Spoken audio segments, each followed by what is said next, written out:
Então vamos hoje estudar o livro de Levítico. Então Levítico é um livro que se baseia no nome de Levi, lembra? Que é um dos filhos de Jacó. É o terceiro livro do Pentateuco, né? Que são os 5 livros que Moisés escreveu. Esse daqui é o terceiro. O autor, então, é Moisés. Ele foi escrito em hebraico. Ele foi escrito aproximadamente no 15º século antes de Cristo. Então, na Torá hebraica, o título deste livro é sua primeira palavra, que é Aikra, alguma coisa assim, eu não sei pronunciar direito essa palavra, que significa E chamou. Levítico é dedicado à adoração a Deus pelo povo redimido. As palavras frequentes que a gente vai encontrar: santidade e sacrifício. No final de Êxodo, o tabernáculo ele foi inaugurado, lembra?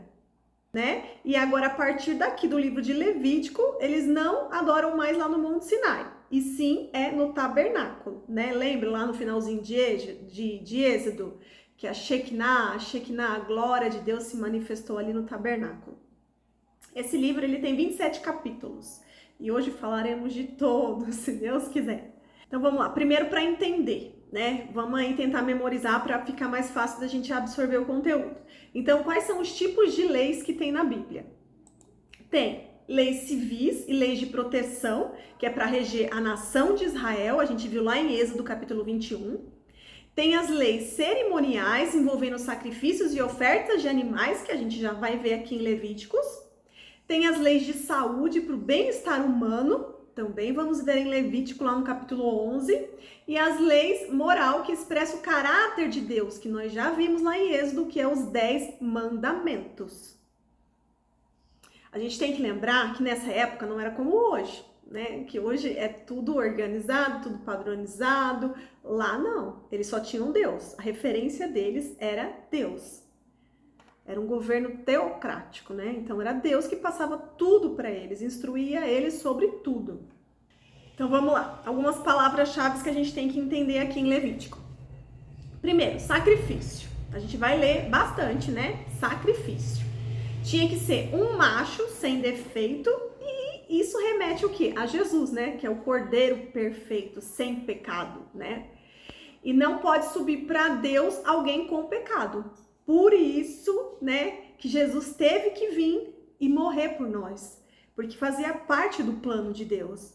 A morte dele, a ressurreição, tudo fazia parte do plano de Deus, e tinha que ser Jesus, né, porque era o homem sem pecado. Qualquer outro homem aqui, era o próprio Deus que veio aqui como a gente, né, encarnado num corpo, né, e sem pecado, porque qualquer outro homem, até mesmo Moisés aqui, ele tem pecado, é um pecador, então não serviria, né? Todo sacrifício tem que ser macho sem defeito, isso remete a Cristo, o homem sem pecado.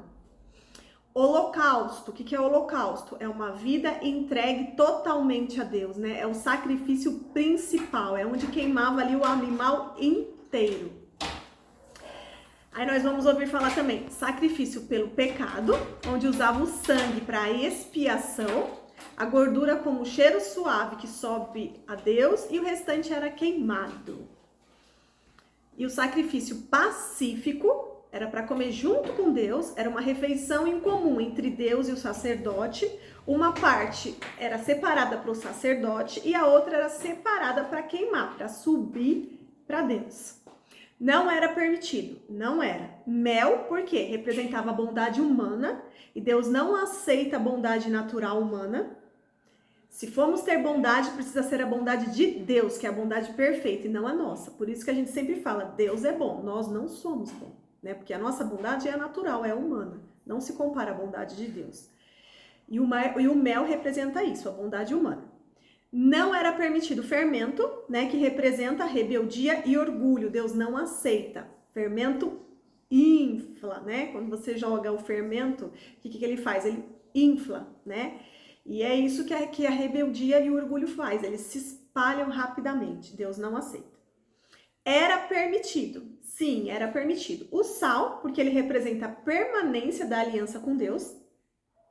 A gordura, que representa tudo que é de melhor e mais valioso, e o sangue, que representa o perdão. a dádiva de uma vida em nosso lugar. Por isso que teve que ter o sangue de Jesus naquela cruz.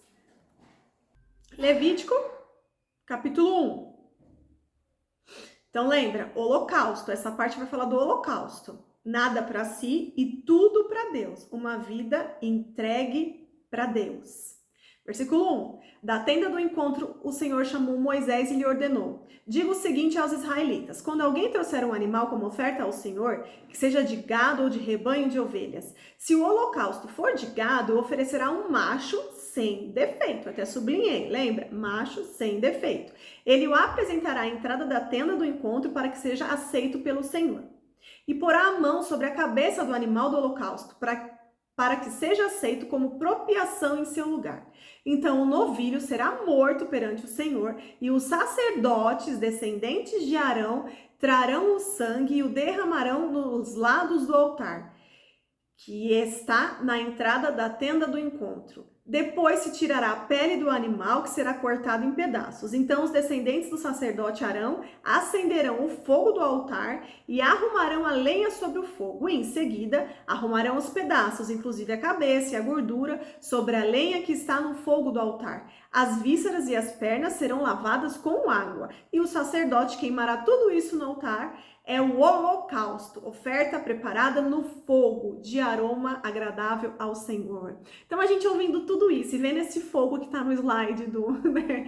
Essa imagem de fogo que está no fundo do slide, o que a gente lembra, gente? Aqui eu olho assim, eu lembro de um churrasco. Porque era isso, era uma refeição que ia ser preparada para Deus.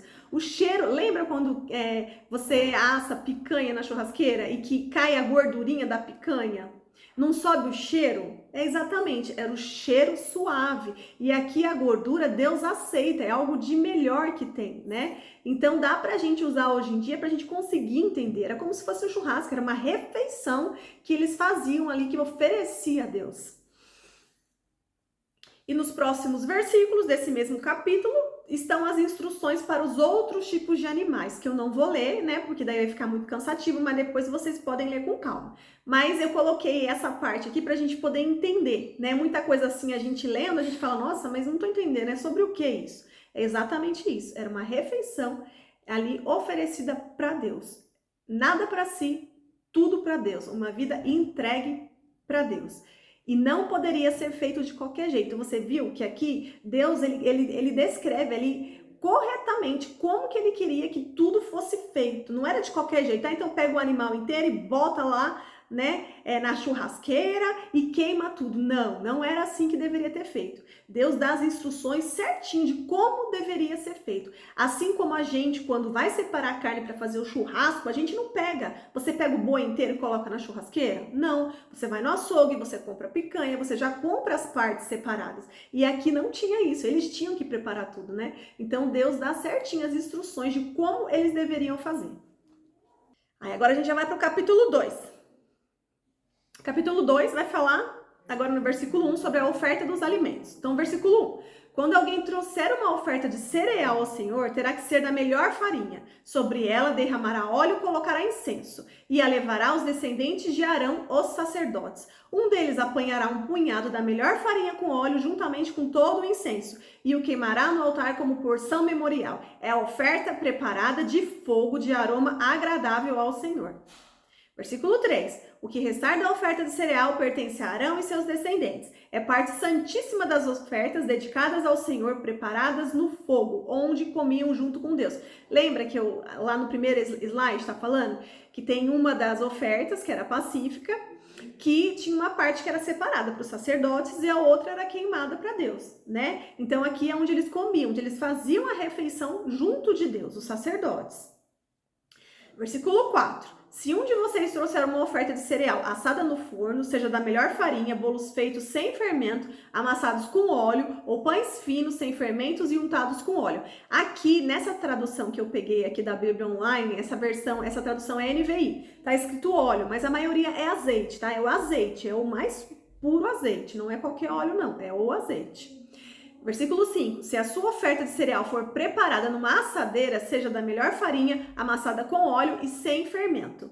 Divida-as em pedaço e derrame óleo sobre ela. É uma oferta de cereal. Eu coloquei aqui embaixo como referência, óleo é igual azeite. Aqui nessa versão está escrito óleo, mas na minha Bíblia, por exemplo, está escrito azeite. Então aqui eu mostrei para vocês, né, esses dois tipos de ofertas de alimento que tinha. Aí nós já vamos para o capítulo 4, versículo 1. O Senhor ordenou a Moisés: diga aos israelitas, quando alguém pecar sem intenção, fazendo o que é proibido em qualquer dos mandamentos do Senhor, assim se fará. Se for sacerdote ungido que pecar, trazendo culpa sobre o povo, trará ao Senhor um novilho sem defeito como oferta pelo pecado que cometeu. E depois descreve tudo que o sacerdote deveria fazer pelo sacrifício do seu próprio pecado. Então, antes de ajudar alguém, ele deveria primeiro cuidar dele mesmo, né? Não era só oferecer sacrifício ao pecado do povo. Era primeiro oferecer sacrifício pelo pecado dele mesmo, porque ele também era um pecador, né? E isso é o que acontece hoje. Muitas das vezes a gente, às vezes, quer auxiliar, quer ajudar alguém, sendo que a gente ainda não encontrou a identidade em Deus, né? A gente ainda não se resolveu com Deus, a gente ainda não está em processo de santificação. Então, não tem como você ajudar alguém se você primeiro não se ajudou, se você primeiro não foi lá oferecer para Deus o que você tem de melhor, né? Porque quanto mais você faz isso, quanto mais você está em busca da santidade, mais você se aproxima de Deus. E com isso, sim, ele te capacita para você poder auxiliar as pessoas, para você poder ser instrumento nas mãos dele, né? Aí nos próximos versículos vai falar o que eles deveriam fazer quando fosse sacrifício pelo pecado do povo, né, que era a congregação toda. Quando, por exemplo, fosse pecado de um príncipe ou quando fosse pecado de qualquer pessoa, né? Então, o sacrifício era de acordo com a condição da pessoa, entende? Se ela fosse uma pessoa pobre, ela ia levar uma rolinha, um pombo. Agora, se ela tivesse mais condições, aí ali ia ser estipulado qual o tipo de animal que aquela pessoa levaria, né? Versículo 27. Se for alguém da comunidade que pecar sem intenção, fazendo o que é proibido em qualquer dos mandamentos do Senhor seu Deus, será culpado. Quando conscientizar do seu pecado, trará uma oferta pelo pecado que cometeu, uma cabra sem defeito. Agora vamos lá para o capítulo 5. Eu tô aqui enchendo a gente dos versículos e daqui a pouco tudo vai se explicando. A gente vai entender tudinho isso. Então vamos lá, agora capítulo 5. Versículo 17. Se alguém pecar fazendo o que é proibido em qualquer dos mandamentos do Senhor, vocês estão vendo que é bem repetitivo, né? Mas não é igual não, temos que prestar atenção. Ainda que não o saiba, será culpado e sofrerá as consequências da sua iniquidade. Ó, as consequências do pecado. Versículo 18. Do rebanho ele trará ao sacerdote um carneiro sem defeito e devidamente avaliado como oferta pela culpa. Assim o sacerdote fará apropriação em favor dele pelo erro que cometeu, mesmo que foi sem intenção. E ele será perdoado. E a oferta pela culpa, pois com certeza tornou-se culpado pelo Senhor. Então adianta você falar, eu pequei, mas não foi a minha intenção. Mas você pecou. Se você pecou, precisa ser redimido. Então, vamos lá, gente. O que a gente acabou de ler? Ah, tá, mas eu pequei há muitos anos atrás e eu não tinha consciência do que eu estava fazendo, era pecado, né? Mas hoje eu tenho consciência, hoje eu tenho um relacionamento com Deus, hoje eu estudo a palavra de Deus e o Espírito Santo me convenceu que aquilo que eu fiz há muitos anos atrás é pecado, é o Espírito Santo que convence. E aí, então eu posso deixar para lá? Porque agora só vale daqui para frente. Não, você não pode deixar para lá, porque pecado não caduca. Pode ter passado muitos anos e na época você nem teve consciência do que você fez era pecado, mas agora que você sabe, você precisa pedir perdão e precisa restituir se for o caso. Olha só o que diz em Provérbios, capítulo 28, versículo 13. Quem esconde os seus pecados não prospera. Então adianta o Espírito Santo ter trazido a sua consciência que aquilo era pecado, mas você está escondendo de você mesmo? Adianta? Não adianta você esconder, porque quem esconde não prospera. Às vezes tem alguma área travada na sua vida, justamente porque você está escondendo o pecado, você não está trazendo ele à luz. Mas quem os confessa e os abandona, encontra a misericórdia de Deus. Gente, o mundo espiritual, ele existe. Ele existe. E aqui tem uma chave. Você não tem que esconder, você tem que trazer os seus pecados à luz, porque assim o inimigo, ele pede poder sobre aquilo, porque você trouxe à luz, você não tem mais nada escondido, eu não tenho o que esconder. Eu já trouxe, eu confessei, eu estou arrependida do que eu fiz, eu pedi perdão, entende? Você trouxe à luz, acabou, tá? Livre no mundo espiritual. Ó, ainda capítulo 6, Levítico, versículo 1. E disse o Senhor a Moisés: se alguém pecar cometendo uma ofensa contra o Senhor, enganando o seu próximo no que diz respeito a algo que lhe foi confiado ou deixado como penhor ou roubado, ou se lhe extorquir algo, ou se achar algo bem perdido e mentir a respeito disso, ou se jurar falsamente a respeito de qualquer coisa cometendo pecado.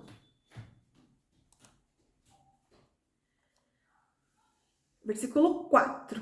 Nós estamos no capítulo 6, Levítico.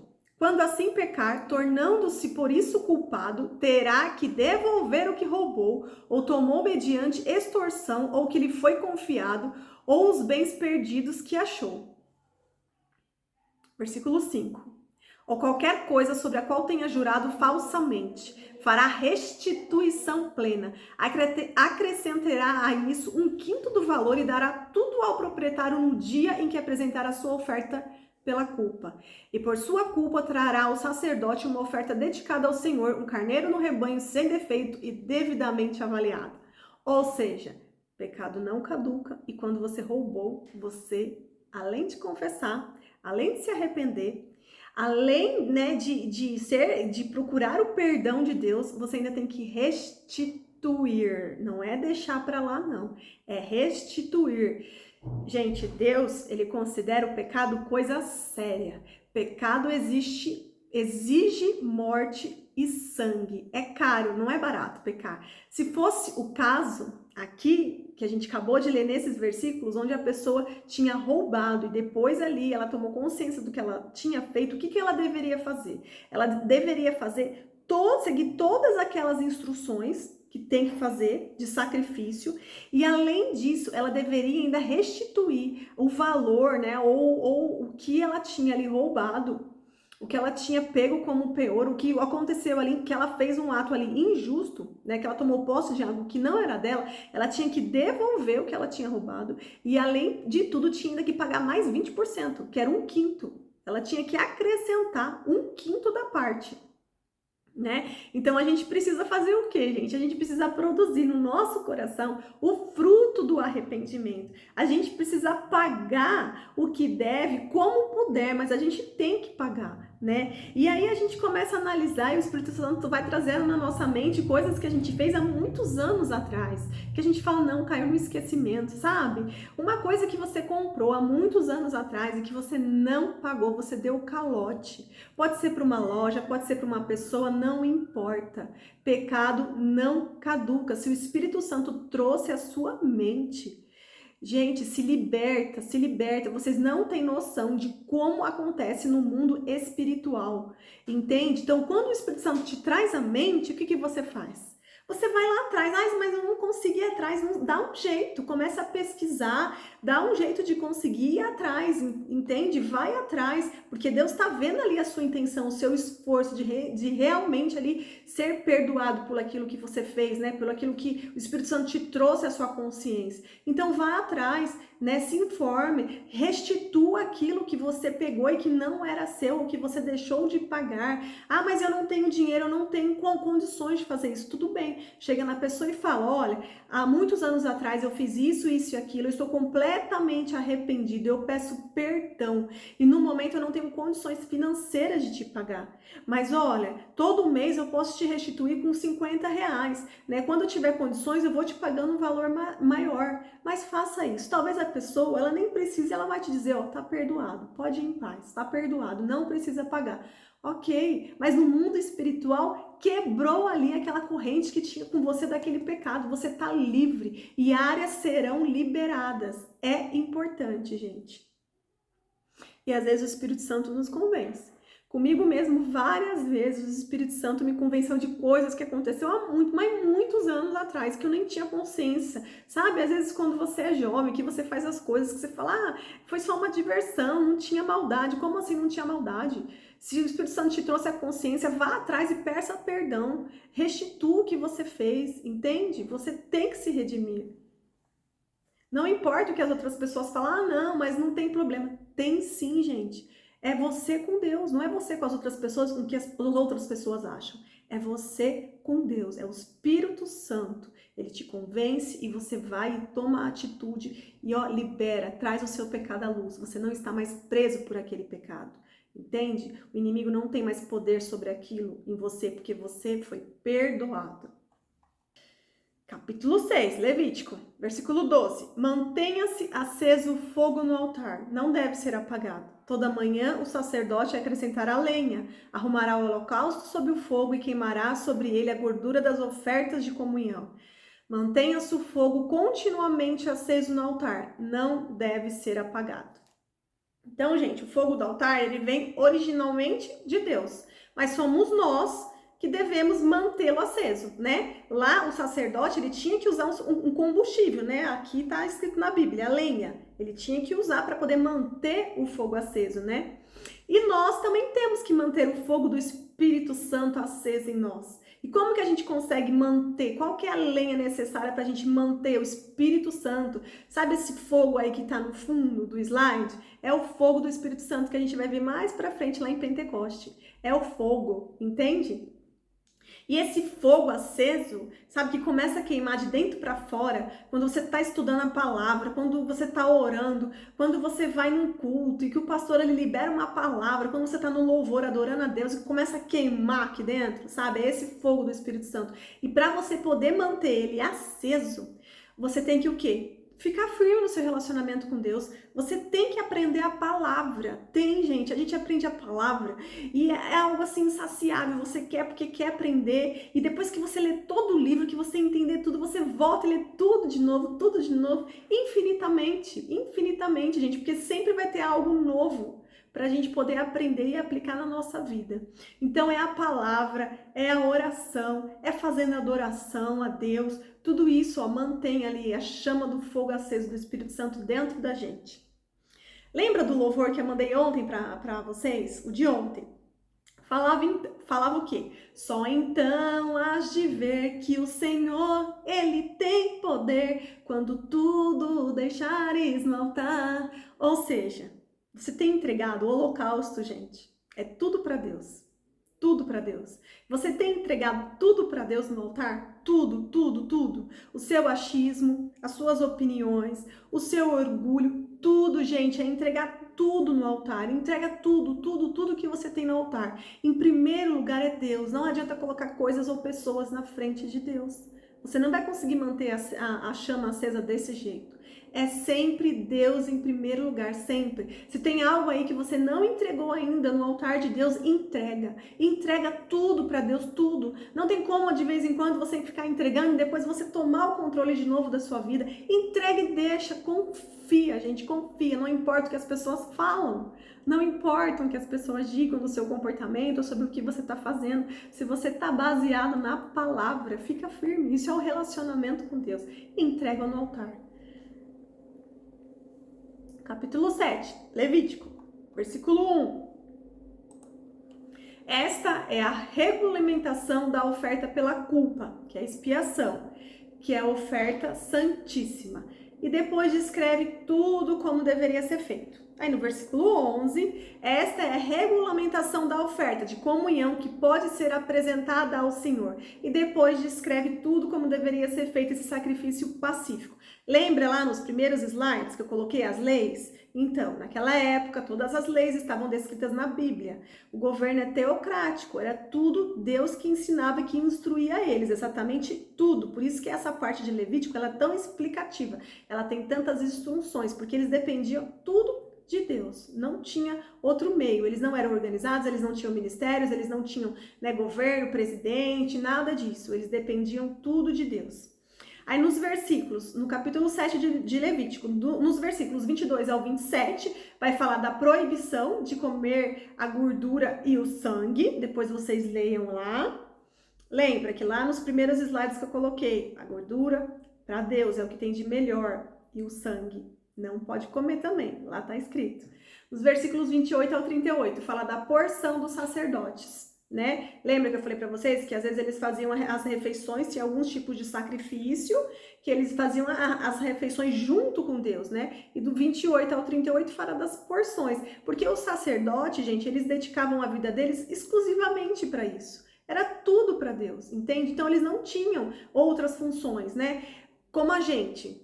Por exemplo, os pastores, muitos pastores, eles não têm outros trabalhos. O trabalho deles é ali, é tudo relacionado à igreja, tudo relacionado ao Senhor, né? Às suas ovelhas. Então, eles têm que ter a porção deles, né? Porque eles se dedicam àquilo, né? Eles oram pelas pessoas, eles intercedem, eles estão ali sempre próximo de Deus, intercedendo ali pelas suas ovelhas, sempre ali prontos a ajudar. Ai, pastor, um parente meu morreu, por favor, o senhor pode ir lá no velório? Ah, pastor, um parente meu tá lá no hospital, o senhor pode ir lá? Ou seja, eles ficam em função das pessoas, né? E seria justo, então, eles serem miseráveis, eles morarem na rua? Porque se eles não têm tempo para trabalhar, eles precisam, né? E como que acontece isso? É a porção deles.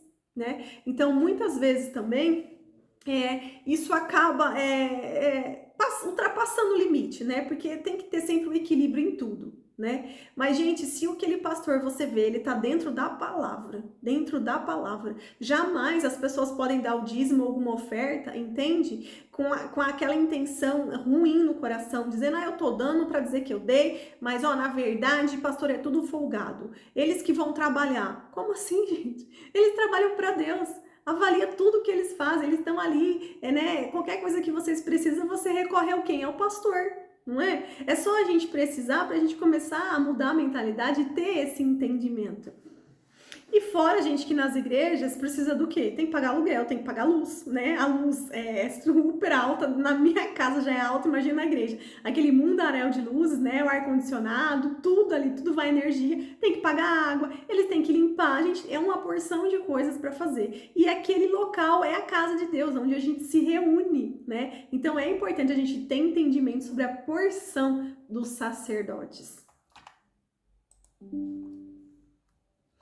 Capítulo 8, Levíticos. Aqui ocorre a consagração de Arão e de seus filhos. No versículo 1, capítulo 8, Levítico. O Senhor disse a Moisés, traga Arão e seus filhos, suas vestes, o óleo da unção, o novilho para oferta pelo pecado, os 2 carneiros e os cestos de pães sem fermento. E reúna toda a comunidade à entrada da tenda do encontro. Versículo 7. Pôs a túnica em Arão, colocou-lhe o cinto e o manto, e pôs sobre ele o colete sacerdotal. Depois, a ele prendeu o manto sacerdotal com o cinturão. Versículo 13. Trouxe então os filhos de Arão à frente, vestiu-se com suas túnicas e cintos, e colocou-lhes gorros conforme o Senhor lhe havia ordenado. Então, nesse capítulo, gente, ocorre o quê? A consagração de Arão e de seus filhos. Deus escolheu. Aí muitas das vezes eu fiquei me perguntando, né? Mas por que Deus escolheu Arão para ser o sumo sacerdote? Gente, o sumo sacerdote é aquele que entrava uma vez no ano, dentro do Santo dos Santos, dos Santíssimos. Lembra que é onde ficava a Arca da Aliança, que a gente viu nas aulas passadas, naquele vídeo 3D, né? Que mostrava todo o tabernáculo? Então, por quê? Porque eu ficava pensando que quando Moisés subiu lá no Monte Sinai, que ele estava lá face a face com Deus, né, pegando todas as instruções dos 10 mandamentos, onde o próprio Deus estava escrevendo com o dedo dele, né, nas tábuas, e Deus falou para Moisés, Moisés, agora você desce, porque o povo lá se corrompeu, né, e o Arão ficou lá como líder. Lembra? Ele tinha ficado lá como líder e ele que pediu para que as pessoas trouxessem os objetos, os adornos de ouro, que ele ia ali fundir um bezerro de ouro. Então aí eu fiquei pensando, mas por que? Depois do que o Arão fez, né? Por que Deus escolheu justamente Arão para entrar no Santo dos Santos? A gente se enchendo da palavra, Deus vai revelando pra gente, porque tudo que tem na palavra a gente consegue trazer no nosso dia a dia. E muitas das vezes a gente se depara com isso, porque às vezes Deus faz isso com a gente.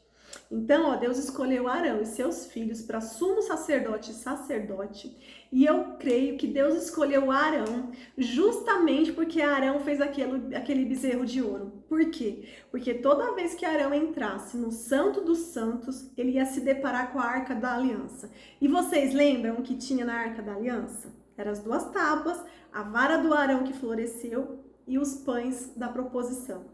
Então, toda vez que ele entrasse lá uma vez por ano, ele ia olhar para aquelas tábuas e ele iria se lembrar que ele é um pecador, né? Que enquanto Moisés estava lá em cima no monte, com Deus, né? E Deus estava passando para ele aquelas instruções, estava passando os 10 mandamentos, ele lá embaixo estava liderando o povo. E ele pediu que o povo trouxesse os objetos e os adornos de ouro para ele fundir aquele bezerro de ouro.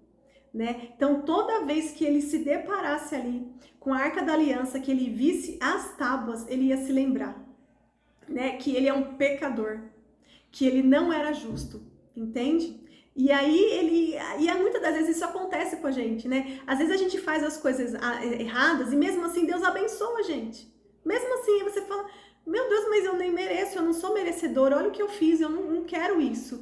Mas Deus faz isso para mostrar a misericórdia dele com a gente, entende? Que é para a gente entender que nós somos meros pecadores, mas que Deus é misericordioso. E muitas das vezes a gente vai se deparar com essas situações para a gente se lembrar que Deus é misericordioso e que nós somos pecadores. E que mesmo eu não merecendo, Jesus morreu por mim naquela cruz. Ele levou para si os meus pecados naquela cruz. E eu mereço? Não, eu não mereço. Mas Deus é assim, Ele é misericordioso, somos filhos dele. E Ele não vai desistir de nós, assim como Ele não desistiu do povo de Israel. Assim como nós fomos enxertados na videira, Ele não desiste de nenhum de nós. Ó, e lá em Lucas, no capítulo 5, versículo 32, está escrito: eu não vim chamar os justos, mas pecadores ao arrependimento. Porque aquele que se acha justo e acha que não precisa de Jesus, ele tem justiça própria. Você entende? Ele não vai ser salvo, porque ele tem justiça própria, ele acha que não, ele se acha tanto, né? Ele se acha tão poderoso, tão autossuficiente, que ele não vai ter salvação. Ele vai aonde com aquela justiça própria dele?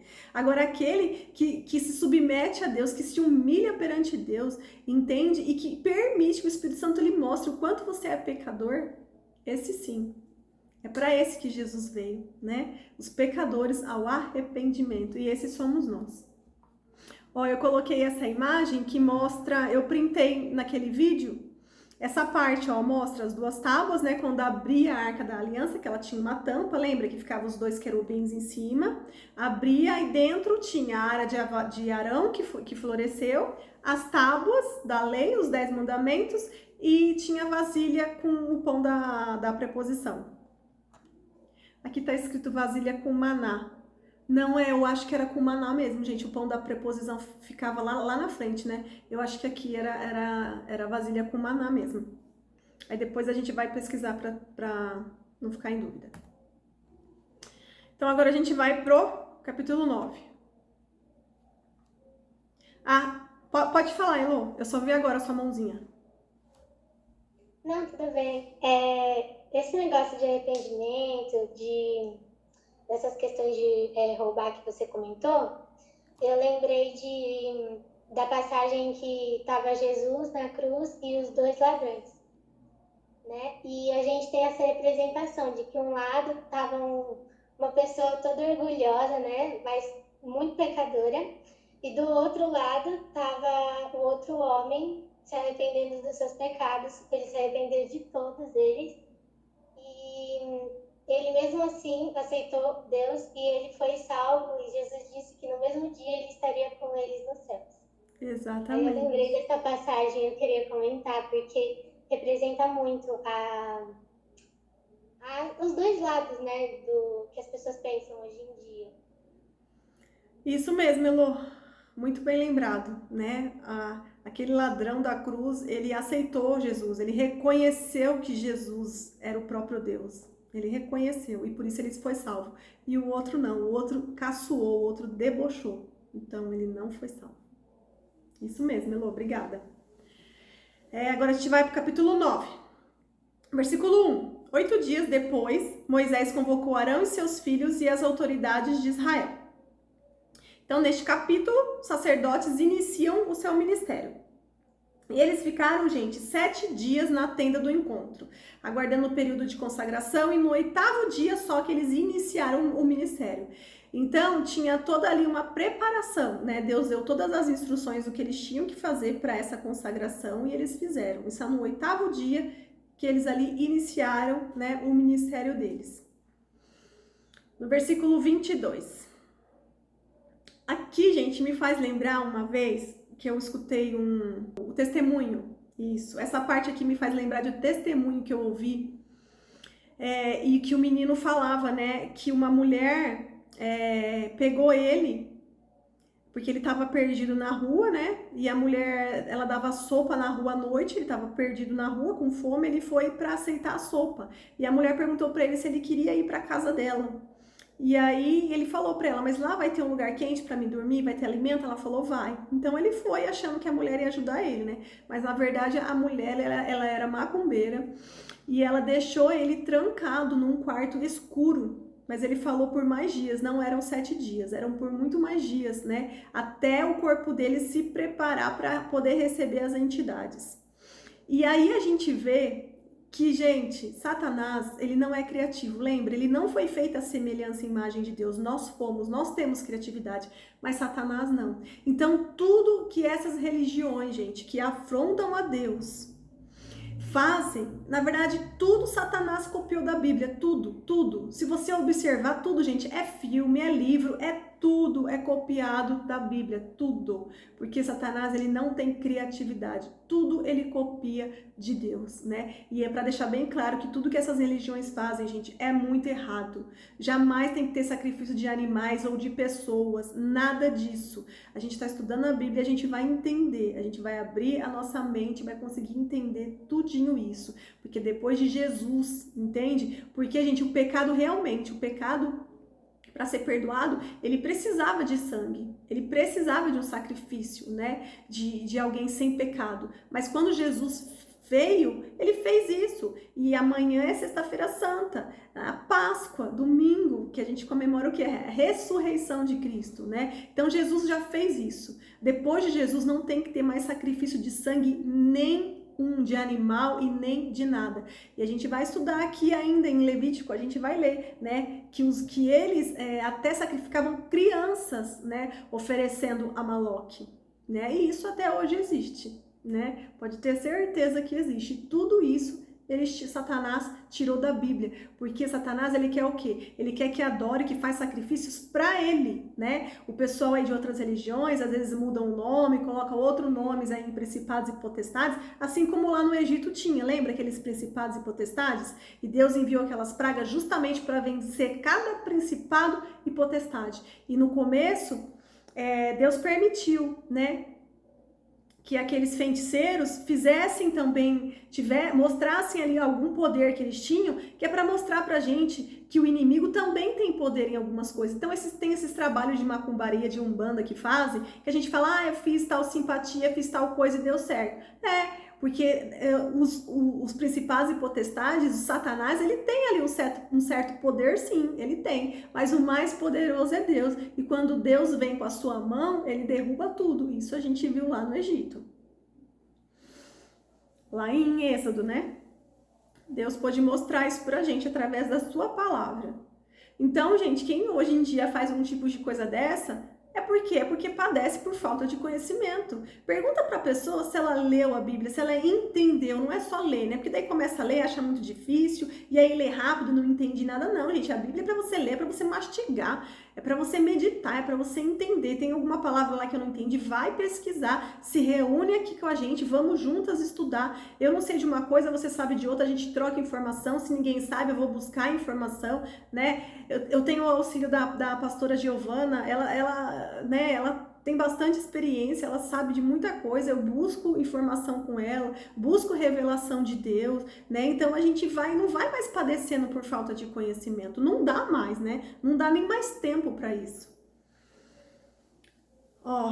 Então, Eu falei disso, né, que era a consagração dos sacerdotes. E agora, ainda no capítulo 9 de Levítico, a gente vai lá pro versículo 22. Depois Arão ergueu as mãos em direção ao povo e o abençoou. E tendo oferecido o sacrifício pelo pecado, o holocausto e o sacrifício de comunhão, que era o sacrifício pacífico, que a gente leu lá nos primeiros slides que eu coloquei, desceu. Assim Moisés e Arão entraram na tenda do encontro, quando saíram abençoar o povo, e a glória do Senhor apareceu a todo o povo. Isso daqui é a consagração, mostrando que eles foram consagrados e que o ministério deles já tinha iniciado ali. Versículo 24. Saiu fogo da presença do Senhor e consumiu o holocausto e as porções de gordura sobre o altar. E quando todo o povo viu isso, gritou de alegria e prostou-se rosto em terra. Então ali Deus aceitou, né? Consagrou eles como um sacerdote, né? O fogo, lembra lá no começo de Gênesis, quando Deus aceita a oferta de Abel, mas não aceita de Caim? Então o fogo vem sobre a oferta de Abel e é queimada, sobre para Deus, né? Só que de Caim não foi aceita. Aqui então foi aceito o holocausto. Então os levitas, eles serviam, gente, em várias funções, né? Eles eram responsáveis pelas mobílias e os utensílios dos tabernáculos, né? Porque tinha tudo aquela estrutura ali para mexer, tinha que ter pessoas que fizessem aquilo, né? Lembra que era móvel, né? Era móvel. Durante 40 anos eles andaram pelo deserto e eles ali tinham que, toda vez que mudava ali de lugar, eles tinham que desmontar e montar de novo o tabernáculo, né? Eles eram responsáveis pelas cortinas, eram responsáveis por cuidar de todo o tabernáculo, da limpeza, pela locomoção da estrutura, né? Quando eles tinham que estar mudando ali no deserto. Lembra lá daquele vídeo 3D, né? Que mostrava, gente, que ali em torno do tabernáculo ficava aquelas tendas brancas, né? Então, os levitas, eles moravam mais próximos do tabernáculo, porque eram eles que serviam a Deus, né? Só que o sacerdote, né? Só podia vir da descendência de Arão. Entende? Lembra, Arão, ele pertencia à tribo de Levi, dos levitas, né? Porque a Joquebede, que é a mãe dele, e o Anram, que era pai, eram da tribo de Levi, né? Que, lembra, Arão, irmão de Moisés e de Miriam. Eles eram da tribo de Levi, porque seus pais eram da tribo de Levi, né? Só que dentro da tribo de Levi, Arão foi escolhido, foi consagrado, Arão e seus descendentes, consagrados ao sacerdócio. Então, depois, os sacerdotes só poderiam vir da descendência de Arão, entende? Então, não eram todos os levitas que eram sacerdotes, era só aqueles que vinham da descendência de Arão. E eram eles, né, que carregavam a arca da aliança, que a gente vai falar bastante sobre isso mais pra frente. Eram só os sacerdotes. Capítulo 10 de Levítico, versículo 1. Nadab e Abiú, filhos de Arão, né? Eles foram consagrados lá sacerdotes. Acabaram de iniciar o ministério. Tudo feliz, Deus aceitou o sacrifício, veio o fogo de Deus, tudo certo. Iniciou-se o ministério dos sacerdotes. Só que daí, Nadab e Abiú, filhos de Arão, prepararam cada um seu incensário, nos quais acenderam o fogo. Lembra lá, gente, de tudo que tinha dentro do tabernáculo? Lembram? Tinha um incensário, né? Depois eu até, se vocês quiserem, eu até volto aqui as figuras para a gente poder visualizar e lembrar das coisas que tinham dentro do tabernáculo, que a gente viu lá naquele vídeo 3D. Acrescentaram incenso e trouxeram fogo profano perante o Senhor, sem que tivessem sido autorizados. Então saiu fogo da presença do Senhor e os consumiu. Morreram perante o Senhor. Os dois morreram. Eles viraram um churrasquinho. Veio o fogo de Deus e eles morreram queimados. Moisés então disse a Arão: foi isto que o Senhor disse: aos que de mim se aproximam, santo me mostrarei. À vista de todo o povo glorificado serei. Arão, porém, ficou em silêncio. Os filhos de Arão morreram com o fogo de Deus. Mas Arão ali, ele percebeu, né, que os meninos tinham feito alguma coisa errada e que fazer as coisas de Deus não é brincadeira, não se faz de todo jeito, tá brincando com fogo e com o fogo de Deus, portanto eles morreram queimados. Então Arão ali, ele ficou em silêncio. Então Moisés chamou Misael e Eusafã, filhos de Uzuel, tio de Arão, e lhes disse: venham cá, tirem os primos da frente do santuário e levem-nos para fora do acampamento, os dois filhos dele que estavam ali mortos queimados. Eles foram e puxaram pelas túnicas para fora do acampamento, conforme Moisés tinha ordenado. Então Moisés disse a Arão e a seus filhos Eleazar e Itamar, os outros filhos de Arão: não andem descabelados, nem rasguem as roupas em sinal de luto, senão vocês morrerão, e a ira do Senhor cairá sobre toda a comunidade. Mas os seus parentes e toda a nação de Israel poderão chorar por aqueles que o Senhor destruiu pelo fogo. Não saiam da entrada da tenda do encontro, senão vocês morrerão, porquanto o óleo da unção do Senhor está sobre vocês. E eles fizeram conforme Moisés tinha ordenado. Depois o Senhor disse a Arão: você e seus filhos não devem beber vinho nem outra bebida fermentada antes de entrar na tenda do encontro, senão vocês morrerão. É um decreto perpétuo para todas as suas gerações. Vocês têm que fazer separação entre o santo e o profano, entre o puro e o impuro, e ensinar aos israelitas todos os decretos que o Senhor lhes deu por meio de Moisés. Olha só, gente, como é sério as coisas de Deus. Com a santidade de Deus não se brinca. Ele passou instruções, né? Ele deu todas ali as orientações de como deveria ser feito.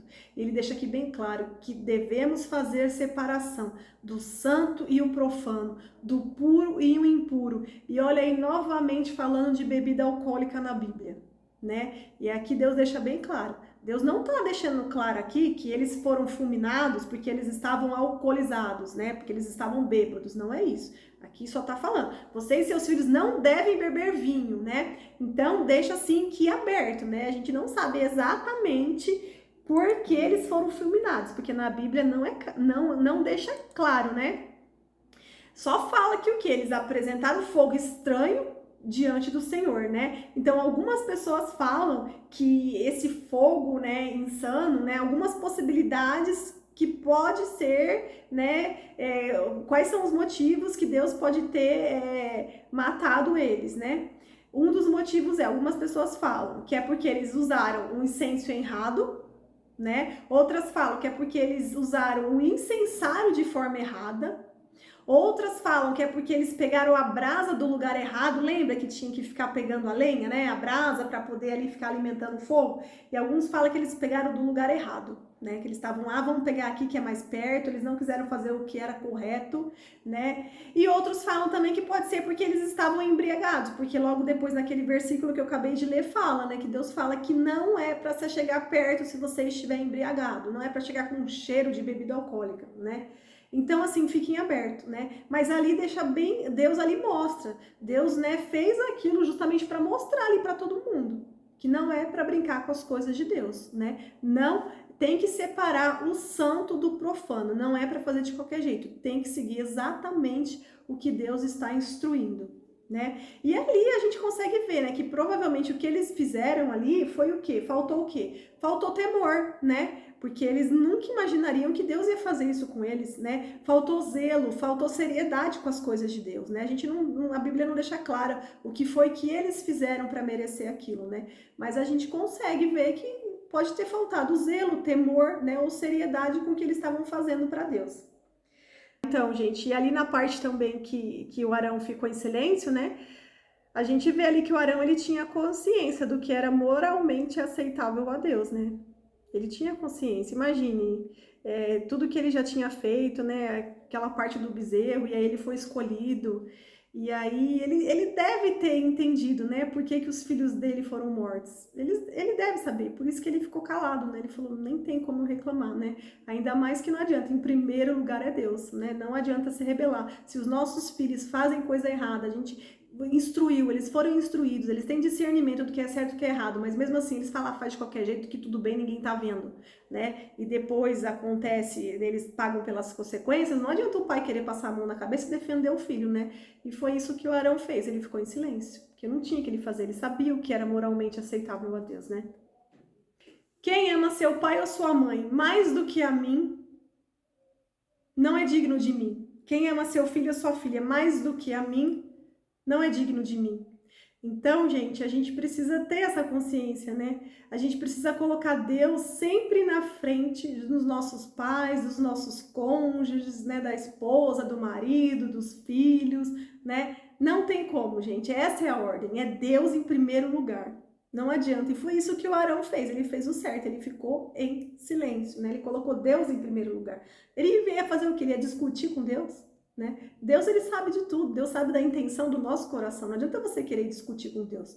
Você tem que aceitar, né? E buscar conforto nele mesmo, em Deus. E ele vai te revelar, ele vai te explicar o que aconteceu, né? Então, lembra lá em Êxodo, que a gente já leu, que morreram 3.000 israelitas? Lembra? Que eu até usei o termo ali de laranja podre, né? E que às vezes é necessário essas laranjas podres serem eliminadas para não contaminar o restante? A gente viu lá em Êxodo, capítulo 32, versículos 25 a 29. Então, provavelmente foi isso que aconteceu, né? Às vezes não tem jeito, às vezes Deus tem que entrar com esse tipo de providência, né? Para que não seja contaminado. Não tem jeito. E ali também a gente viu, ó, eu acho que eu até coloquei os versículos aqui. Deixa eu ler aqui para a gente poder lembrar. Ó, versículo 27, desculpa, versículo 25.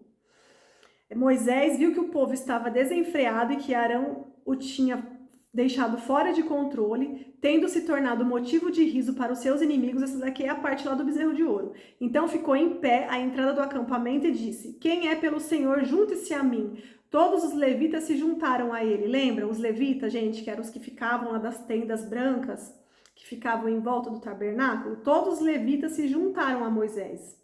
Declarou-se então: assim diz o Senhor, o Deus de Israel: pegue cada um a sua espada, percorra o acampamento de tenda em tenda e mate o seu irmão, o seu amigo, o seu vizinho.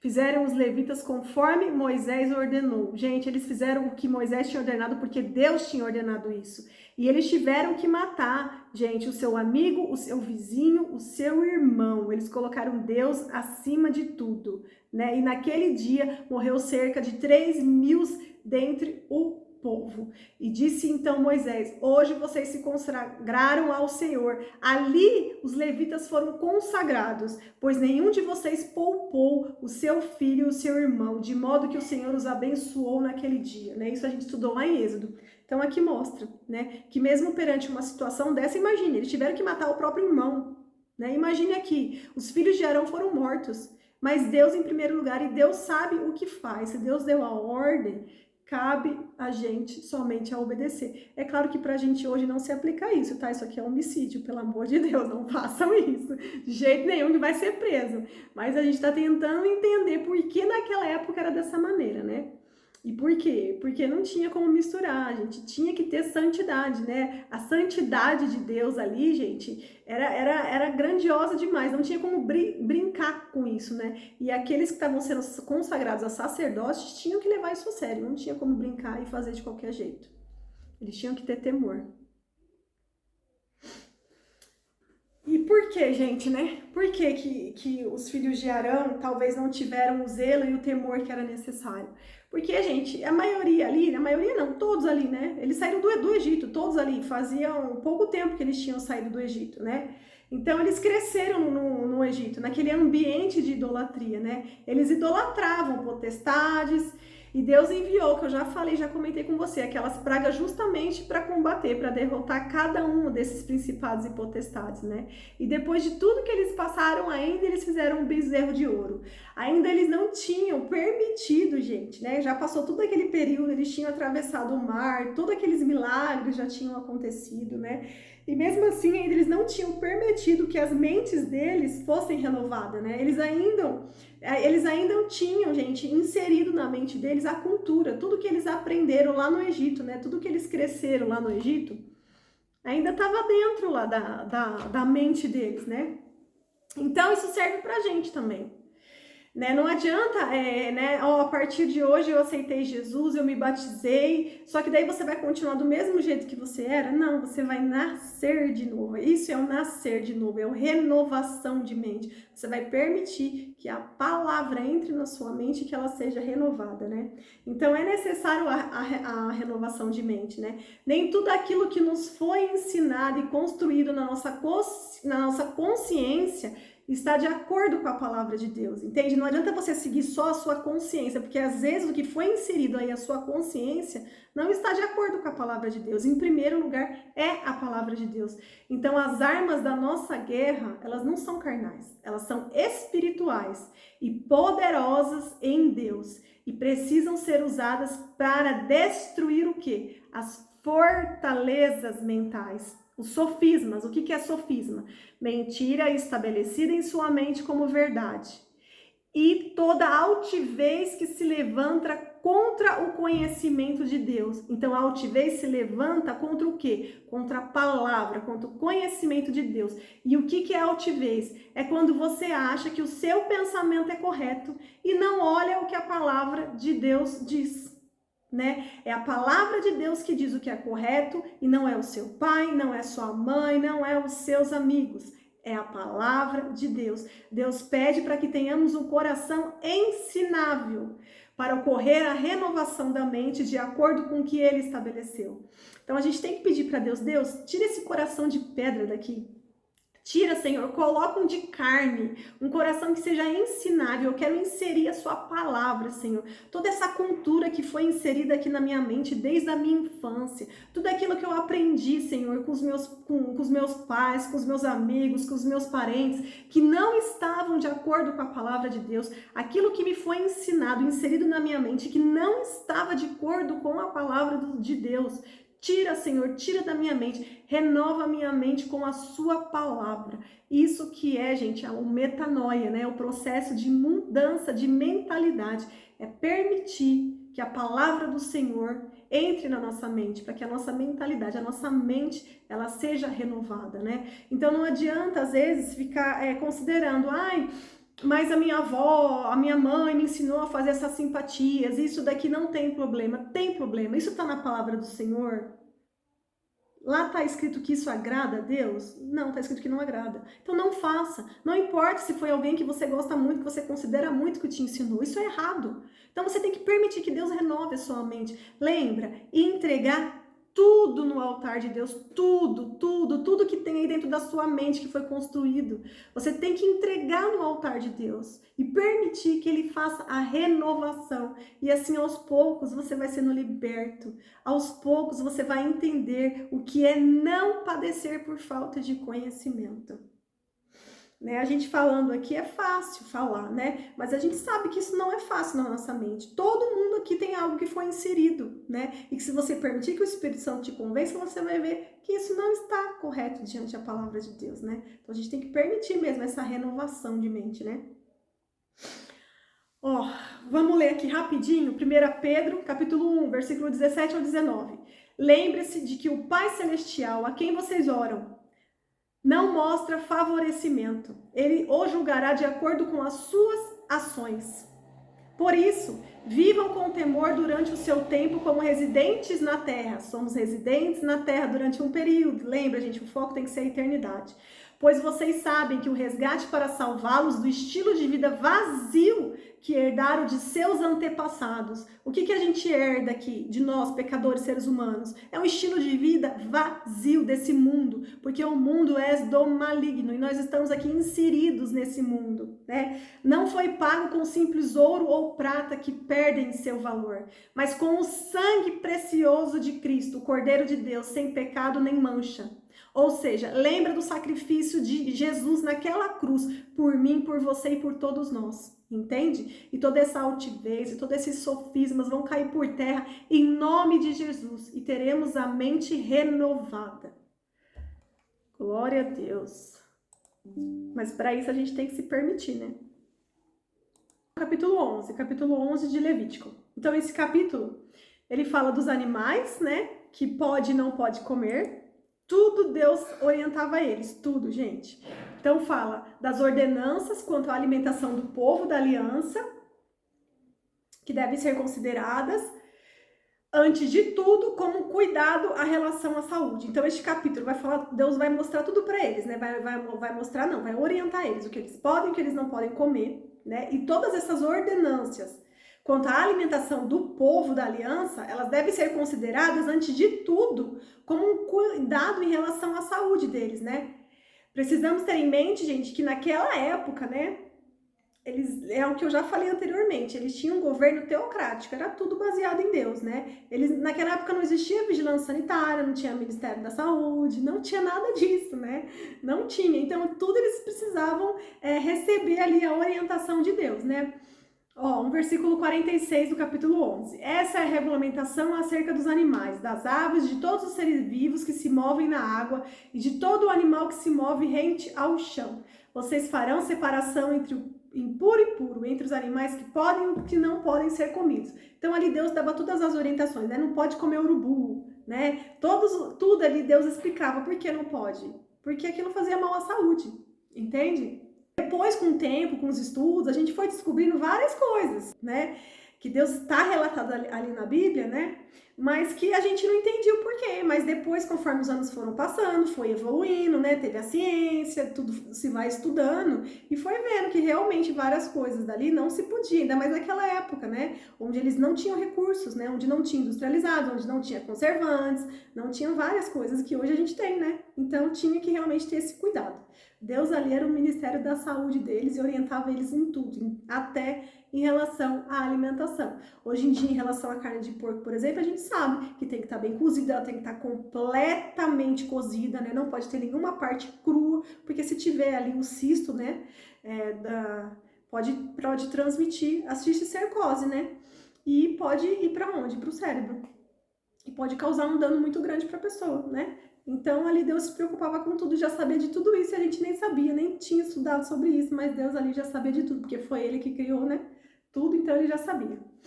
Aí no capítulo 12, vai falar sobre a lei da maternidade, sobre o puerpério, o período de sangramento pós-parto, né? E aqui a gente vai conseguir entender, né? Quando você lê todo o capítulo 12, você consegue entender lá no Novo Testamento sobre a mulher do fluxo de sangue. Lembra que ela é curada porque ela encosta no manto de Jesus, né? E aqui a gente entende por que lá ela tinha que ficar isolada, porque ela era considerada impura, né? Nesse capítulo aqui explica. Aí no capítulo 13 fala sobre toda forma de lepra, né? Que era a representação da figura do pecado.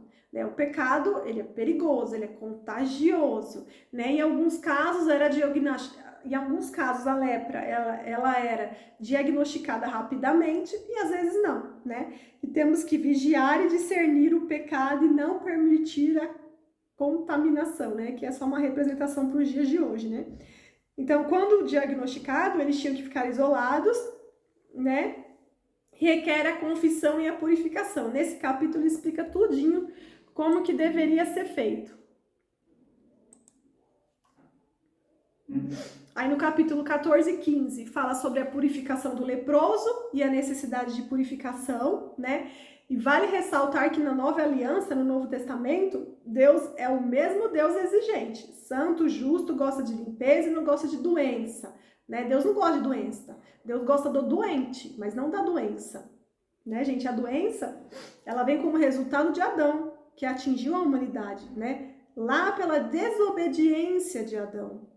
Foi por isso que entrou a doença, não foi Deus que trouxe a doença, né? Muitas das vezes Deus permite, né, algumas coisas porque tem um propósito, né? Mas Deus não gosta da doença, Deus gosta do doente, do pecador, né? E Jesus falou sobre isso, né? Que a pessoa doente ou que a pessoa que sofre um acidente não era pior que as outras ou mais pecadoras, né? E sim, porque tudo tem um propósito em Deus, né? Muitas das vezes a gente passa por algumas doenças, por algumas situações que a gente não tem entendimento na hora, né? Mas tudo tem um propósito, né? Tudo ali é uma lição para a gente aprender, para a gente, né, fazer a prova, passar de ano, passar de nível, né? Tudo ali tem um propósito, né? Em todos os detalhes, em tudo. Às vezes é uma cura que Deus traz para fortalecer a fé, né? Às vezes é uma revelação, tudo tem um propósito, né? E não cabe a gente questionar isso. No capítulo 16, fala sobre o dia da expiação, né? Uma vez por ano, era separado um dia para fazer a expiação dos pecados de toda a nação e também individualmente. É o Yom Kippur, né? Que é o dia do perdão, que os judeus comemoram até hoje, né? E era nesse dia que o sumo sacerdote entrava no Santo dos Santos. Ele só entrava uma vez por ano. Então, era nesse dia que ele tinha acesso lá, né? A Arca da Aliança, aquela última parte lá, da última cortina. do Santíssimo Lugar.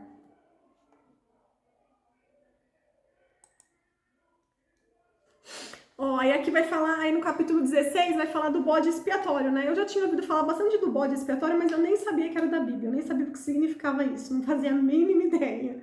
E aí, lendo, eu entendi, olha só como tudo vem da Bíblia, gente, tudo. Então, o que era o bode expiatório, né? Então, era a oferta pelos pecados, tá lá no versículo 5 do capítulo 16 de Levítico. Então, o que eles faziam? Eles pegavam 2 bodes. Um bode era separado para expiação do pecado, que era para sacrifício, né, que ia ser queimado. E o outro bode era expiação do pecado como bode emissário, era o bode expiatório, né? Ele era enviado ao deserto, onde por meio dele faz a expiação do pecado do povo. Então, o sacerdote colocava a mão sobre o bode, né? E ali confessava os pecados, e aí esse bode, ele era enviado para o deserto, onde não tinham pessoas, né? E esse bode ficava lá vagando, né? E era por meio dele ali que se fazia a expiação do pecado do povo, ele carregava ali o pecado, entende? Então, eram esses 2 bodes, e um desses era o expiatório, porque ia para o deserto carregando os pecados, né? E aí depois era colocado diante do Senhor na porta da tenda, isso vocês vão ler lá no versículo 7. Foi sorteado como bode emissário, vocês vão ver isso lá no versículo 8. Aí era apresentado vivo diante do Senhor para fazer a expiação por meio dele e era enviado ao deserto, né? O outro era sacrificado, era queimado, e o outro bode era enviado para o deserto, que vocês vão ler lá no versículo 10, né?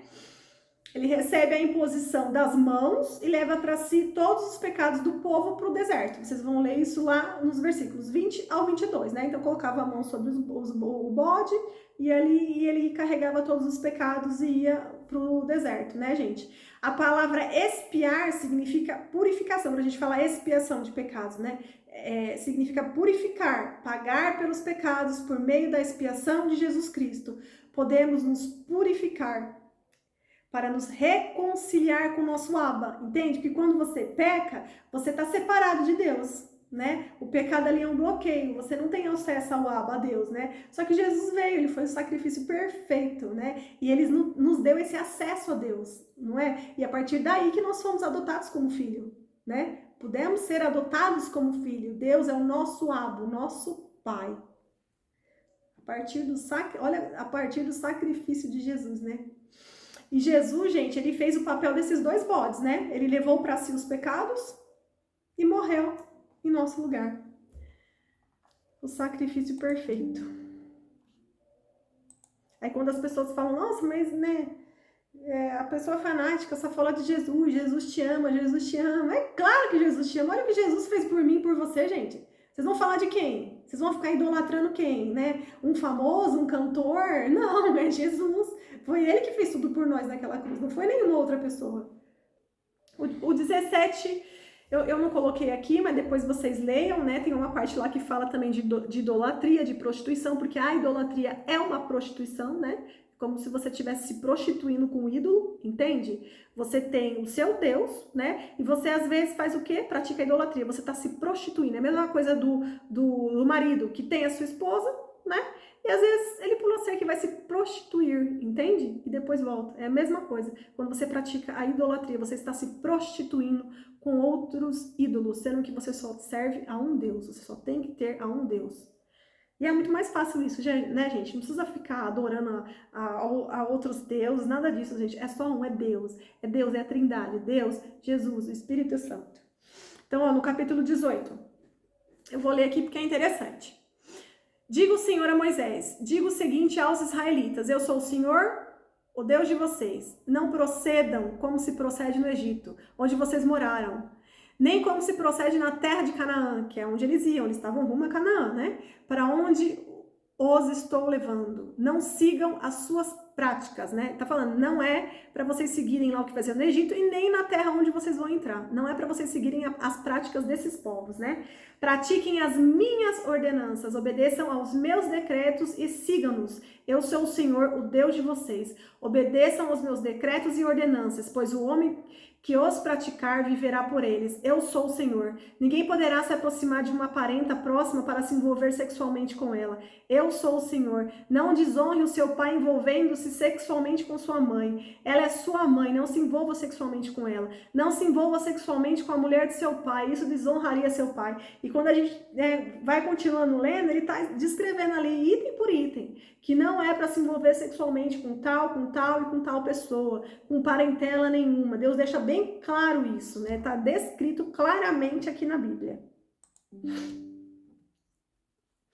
Ó, aí a gente vai lá pro versículo 20, ainda no capítulo 18. Não se deite com a mulher do seu próximo, contaminando-se com ela. O que é esse contaminando-se com ela? Gente, quando duas pessoas ali, eles têm a junção carnal, né? Quando eles se juntam ali carnalmente, que é o ato sexual, eles se unem ali, entende? Tem uma pastora que ela sempre fala nas pregações dela, né? Ela fala que camisinha segura AIDS, mas ela não segura demônio. Então, se você ali, né, se prostituir, imagine, né, pular a cerca e ainda se envolver sexualmente, fazer uma junção carnal com outra pessoa, né, que provavelmente não é cristã, porque só tá fazendo coisa errada, não é cristã, né? E aí, o que acontece? Por que eu dei risada e falei isso? Porque o cristão de verdade, gente, ele todos os dias se lembra do que Jesus fez na cruz, certo? Então, eu não vou praticar o adultério, porque eu tenho consciência do que isso é pecado e porque eu tenho temor a Deus. Quando você tem consciência, o pecado fica pior ainda. Imagina, ele fica mais relevante ainda, né? Então, a pessoa que é cristã, ela tem consciência que aquilo é errado. E ela sabe, né, que numa junção carnal, fora ali do matrimônio, da aliança do casamento, ela pode, se a pessoa estiver endemoniada, ela pode pegar o demônio da pessoa, passar ali uma para outra. Entendeu? Então, aqui tá deixando bem claro. Contaminando-se com ela. Não se entregue os seus filhos para serem sacrificados a Maloque, a gente vai ver isso mais pra frente, que também é chamado de Baal. Não profanem o nome do seu Deus, eu sou o seu Senhor. Não se deite com um homem com quem se deita, ó, versículo 22, capítulo 18. Não se deite com um homem como quem se deita com uma mulher, é repugnante. Está escrito aqui. Não se deite com um homem como se deita com uma mulher. Entende? Está escrito aqui. É repugnante, né? Gente, hoje em dia, né, tem muito isso do evangelho da supergraça, né? Não, venham a mim, né? Existe até igrejas LGBTs que dizem que pregam o evangelho, né? Como assim, gente? Como assim? Deus ama o pecador, mas ele não ama o pecado, não ama. Então não adianta tentar convencer as pessoas que estão ali, gente, de acordo com a palavra de Deus, vão entender isso, que tá errado. Entende? Deus disse, não peques mais, ele perdoa. Jesus perdoa, mas ele diz, não peques mais. Então não tem como você falar que é cristão se você continua no pecado. Entende? É errado. Não adianta você discutir. É errado. Você tem que permitir que o Espírito Santo te convence, você tem que se libertar daquilo. Deus vai te ajudar. A gente sabe que muitos pecados, tem muita gente que tem pecado de estimação, entende? Que fala, não, isso aqui é só uma fraqueza carnal, é um pecadinho de estimação, e Deus me ama assim, Ele me aceita assim. Deus te ama, mas Ele não ama o seu pecado. Não ama. Entende? E essa vida é passageira, que não espera a eternidade. Entende? Então, tá brincando com coisa séria. Lembra? O santo, o profano, tá brincando com coisa séria. A gente tem que levar as coisas de Deus a sério. E ainda mais a gente que tem conhecimento da palavra, tá estudando a palavra, né? Não adianta passar a mão na cabeça, entende? Que se você passar na mão na cabeça e dizer que tá certo, depois você vai responder isso para Deus. A gente tem que ter consciência, a gente tem que ter temor e zelo. Versículo 23. Não tenha relações sexuais com animal, gente, né? E tem isso hoje em dia sim, não tem? Tem sim. Tem coisa de tudo quanto é tipo, né? Contaminando-se com ele, mulher nenhuma se porá diante de um animal para juntar-se com ele, é depravação. Não se contaminem com nenhuma dessas coisas, porque assim se contaminarem as nações que vou expulsar da presença de vocês. Até a terra ficou contaminada e eu castiguei a sua iniquidade. Lembra lá de trás, gente? Sodoma e Gomorra? A terra vomitou os seus habitantes, mas vocês obedecerão aos meus decretos e às minhas leis. Nem o natural da terra, nem o estrangeiro residente entre vocês farão nenhuma dessas abominações, pois todas essas abominações foram praticadas pelos que habitaram essa terra antes de vocês. Por isso a terra ficou contaminada. E se vocês contaminarem a terra, ela os vomitará, como vomitou os povos que ali estavam antes de vocês. Todo aquele que fizer alguma dessas abominações, aqueles que assim procederem, serão eliminados do meio do seu povo. Obedeçam os meus preceitos e não pratiquem os costumes repugnantes praticados antes de vocês, nem se contaminem com eles. Eu sou o Senhor, o Deus de vocês. Tá bem claro, né? Isso aqui não precisa nem explicar. Tá bem claro. Não é para praticar o que praticavam antes da gente. Ah, mas eu tô morando num lugar, eu tô com uns amigos que fazem isso, eles dizem que não tem problema, que isso é legal, né? E aí quando a gente se depara com algumas coisas que tem hoje, a gente fala, nossa, mas essas coisas, né, que tem hoje, a gente já tinha lá atrás. E Deus já tinha escrito aqui que não era para fazer essas coisas. Lembra lá de Sodoma e Gomorra? Aquela terra teve que ser destruída. A terra vomitou, entende? Deus fez vomitar os habitantes daquela terra, porque não dava mais, entendeu? Os pecados ali, eles estavam demais. E Deus deixa bem claro aqui na palavra, né? Aí no capítulo, vamos agora lá para o capítulo 20. No capítulo 19 fala de novo da idolatria.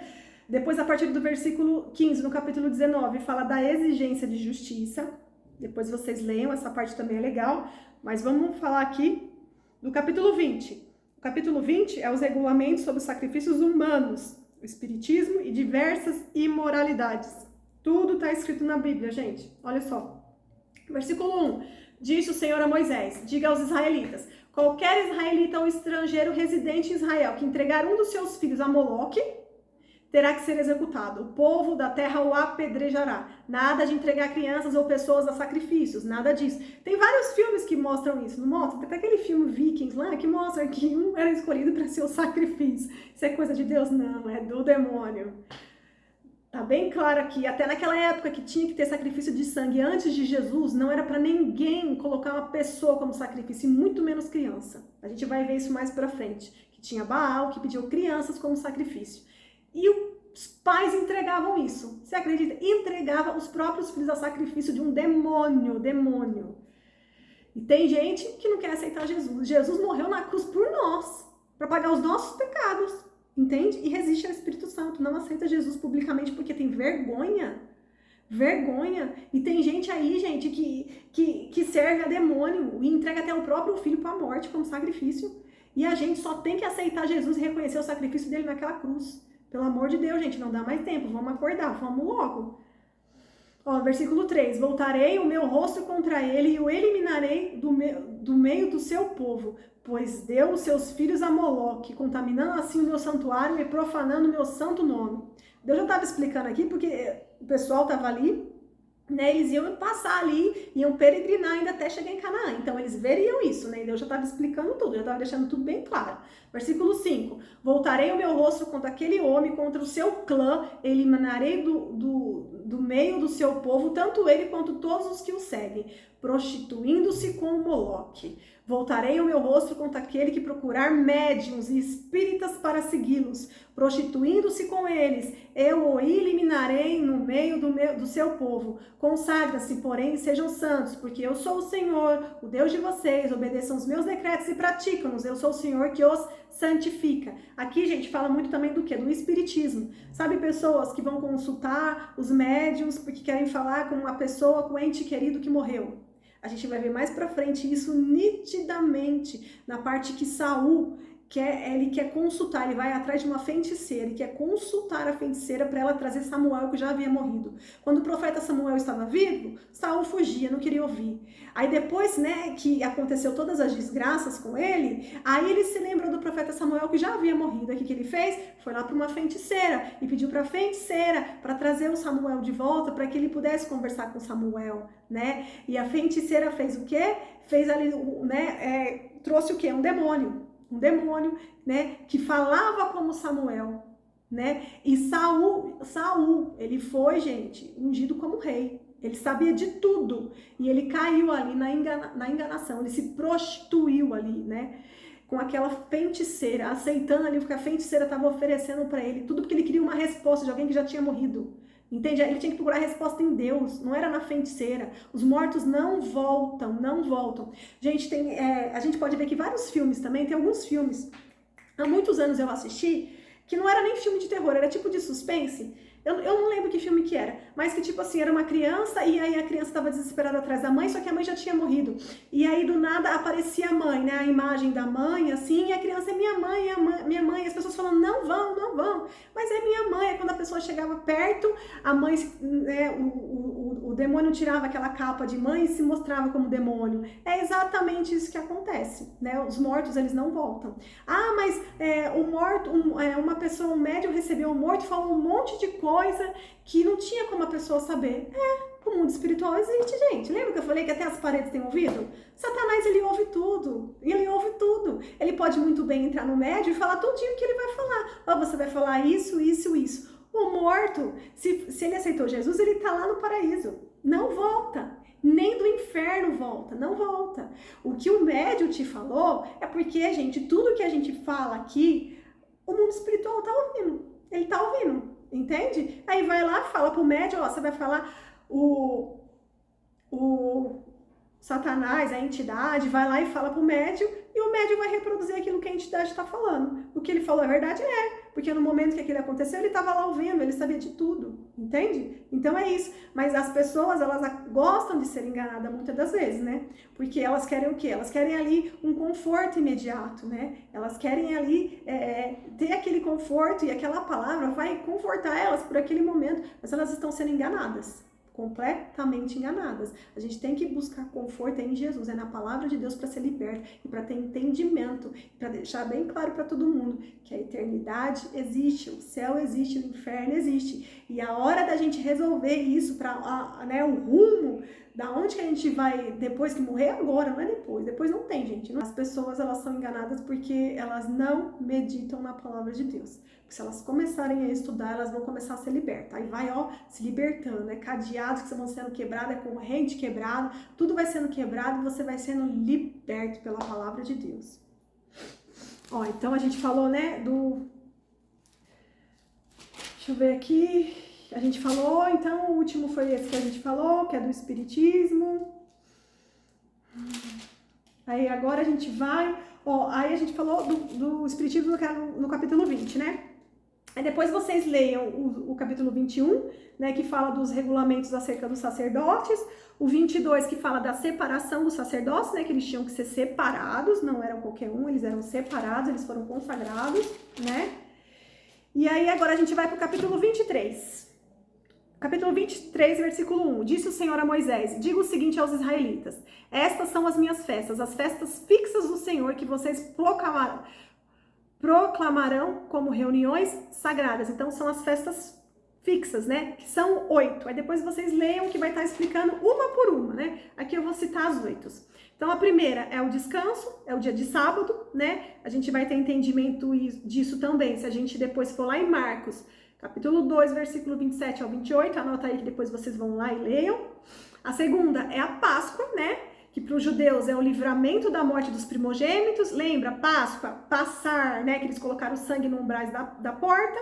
E o espírito de morte passou e não entrou para matar os primogênitos dos hebreus, dos israelitas, né? Matou só o dos egípcios. Né? E também é comemorado a saída do Egito, né? Os judeus, eles comemoram isso até hoje, né? Só que a nossa Páscoa, a nossa comemoração é o Cristo como nosso Cordeiro Pascal, né? Se a gente for lá em 1 Coríntios, capítulo 5, versículo 7, a gente vai ter entendimento sobre isso. Aí a terceira festa é os pães ázimos. Se a gente for em 1 Coríntios, capítulo 5, versículo 8, a gente vai entender sobre isso também, depois vão lá e leiam. A quarta é a primícias, né, que se for lá em 1 Coríntios, capítulo 15, versículo 20. Vai ter entendimento também sobre as primícias. Tudo isso, a gente está falando de Jesus. Tudo aqui apontava para Jesus. E lá em 1 Coríntios vocês vão ver tudo isso. Aí a quinta festa era a Pentecoste, né, que era a gratidão a Deus pelas primícias. E lá em Atos, capítulo 2, vocês têm que ler Atos, capítulo 2, que lá fala que 50 dias após a ressurreição de Cristo, o Espírito Santo sendo derramado sobre o povo, né? Pela primeira vez, pessoas foram batizadas pelo Espírito Santo, e ali algumas pessoas receberam dons de línguas, né, que a gente tem até hoje, né? O Espírito Santo continua aqui, até a volta de Jesus, ele continua aqui para nos convencer do pecado, né? E tem muita gente que é batizada no Espírito Santo, né? E que recebe os dons de língua, né? Que falam as línguas dos anjos. Eu não tenho esse dom, mas eu conheço algumas pessoas que têm, né? E isso é bíblico, tá na palavra de Deus, tá bom? Isso não é historinha, isso é bíblico. Depois dá para você se aperfeiçoar, para você estudar tudo isso. Tem bastante coisa que fala sobre isso. Aí a sexta festa é a festa das trombetas. A sétima festa é o dia da expiação, que é o Yom Kippur, né, que foi que a gente falou, que os judeus comemoram até hoje, que é o dia do perdão. E a oitava festa é a festa dos tabernáculos, né? Aí se vocês lerem aqui no capítulo 23, vocês vão ver que vai explicar certinho tudo sobre a festa dos tabernáculos, que era a partir do versículo 33. 33. Isso.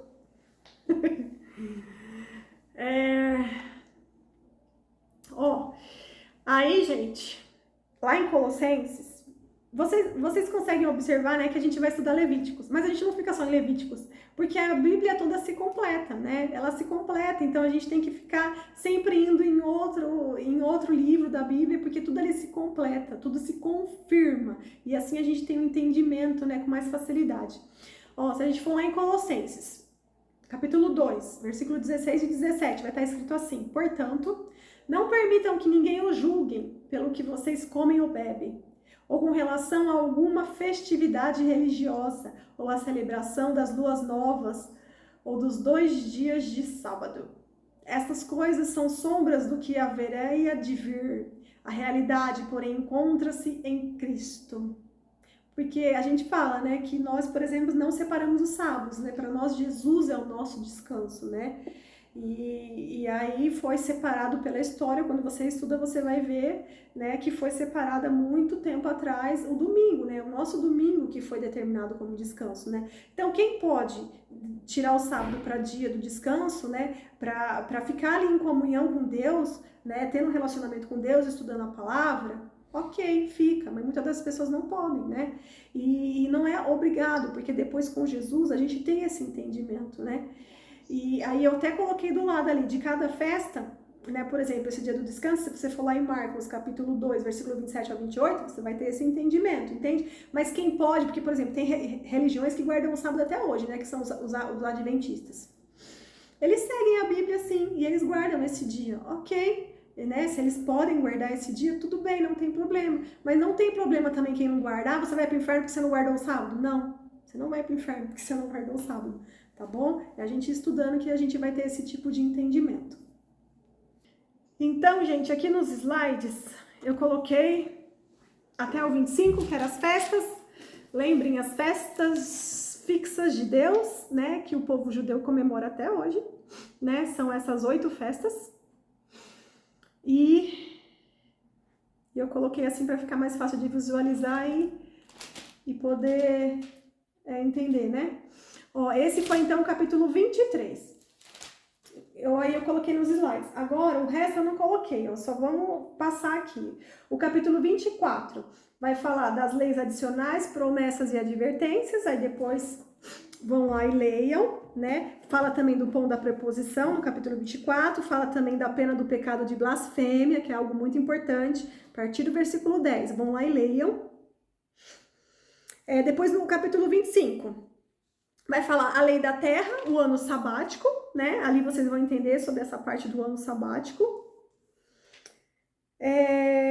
Depois, no capítulo 26, vai falar das condições para as bênçãos e as advertências sobre os castigos. Isso daqui é forte demais. Aqui Deus fala, né? Que aquele que obedece será abençoado e aquele que desobedece será castigado. São as advertências, né? Lembram?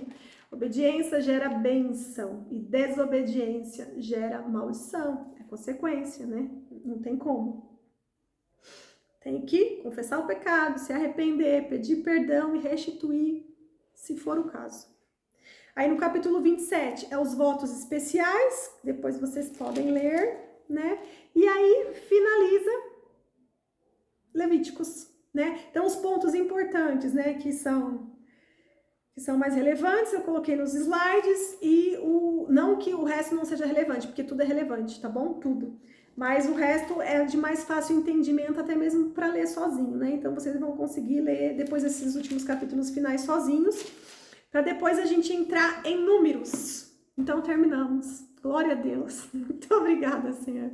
Terminamos um livro inteiro, Levíticos, terminamos. E a partir da semana que vem a gente vai entrar em números. Números não vai ser igual Levíticos, eu não vou falar tudo de uma vez, porque números também é história, né? Como os outros capítulos, como o Gênesis e como o Êxodo. Então vai ser por parte também, vai ser por parte, né? Então vai ser mais curto, vai ser no máximo provavelmente 1 hora mesmo, que era como era de costume. Tá bom? Vamos orar? Vou orar então. Vamos fechar os olhos, vamos orar. Obrigada, Senhor. Obrigada, Papai, pela sua palavra, Senhor. Nos prepara, Senhor, nos prepara para ser confrontado, Senhor. Muitas das vezes, Senhor, vamos ter que derrotar, Senhor, esse sofisma, Senhor, essa altivez, Senhor, essas fortalezas que foram colocadas em nossas mentes, Papai. Nos ajude a derrubar tudo isso, Papai, que tudo isso caia por terra em nome de Jesus e que a sua palavra prevaleça, que a nossa mente seja renovada. Oh, Papai, o Senhor sabe a intenção dos nossos corações, Senhor. Tenha misericórdia, Papai. Muito obrigada, Senhor. Nos convença do pecado, Papai. Que nessa Páscoa, Senhor, nós tenhamos em mente, Papai, todo o sacrifício de Jesus, tudo que Ele fez por nós, Senhor. Ele morreu, mas no terceiro dia Ele ressuscitou. O pregador voltou e o culto não tem fim, Senhor. A palavra de Deus está aqui, nós temos acesso a ela, Senhor. Muito obrigada, Papai. Nos proteja, Senhor, nos livre de todo o mal, Papai. Guarde a nossa entrada, a nossa saída, Senhor. Encha todos os ambientes, Senhor, com a sua paz, com a sua alegria, Papai. Enche com a sua presença, Senhor. Que a gente possa, Senhor, estar em rumo à santidade. Que a gente possa, Senhor, ser templo do Espírito Santo, Papai. Muito obrigada, Senhor. Em nome de Jesus, amém. Amém, gente. Muito obrigada por ficarem firme e forte, um tempão. E até a próxima semana, se assim Deus permitir. Tchau, gente. Deus abençoe. Bom descanso. Deus abençoe.